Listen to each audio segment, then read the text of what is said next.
ताज्या बातम्यांसाठी ABP माझाला subscribe करा आणि बेल आयकॉन प्रेस करा। आणि एकीकडे कृषी कायद्याविरोधात शेतकरी रस्त्यावर उतरले असताना या कायद्यांच्या समर्थनार्थ रयत क्रांती संघटनेने आंदोलन सुरू केले। सदाभाऊ खोत यांच्या नेतृत्वाखाली आझाद मैदानात हे आंदोलन सुरू करण्यात आले। दिल्लीत सुरू असलेले शेतकऱ्यांचे आंदोलन हे काँग्रेस आणि डाव्यांनी पुरस्कृत केलेलं असल्याचा आरोप सदाभाऊ खोत यांनी केलाय।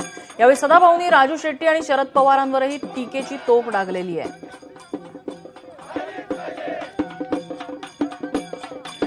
दिल्लीतल्या तख्तावरती आलेल्या शेतकऱ्यांच्या विषयी सहानुभूती आहे, पण एक दुःख आहे की शेतकऱ्यांचा बळी देऊन राजकारणाची पोळी ही मंडळी त्या ठिकाणी भाजायसाठी सज्ज झालेली आहे। अरे पूर्वी एकच जखम असायची मार्केट कमिटीची, किती वर्ष आम्ही ती जखम कुरवळत बसायचं। आता कॉर्पोरेट क्षेत्रातले लोक येणार आहेत, वेगवेगळे खरेदीदार आमच्या दारामध्ये येणार आहेत, हजारो येणार आहेत शेतकऱ्यांच्या शेतामध्ये शेतमाल खरेदी करायला। आम्हाला व्यवहार पटला तर आम्ही त्याला शेतमाल देणार आहे, व्यवहार नाही पटला तर आम्ही तुमच्या दुकानात येणार आहे।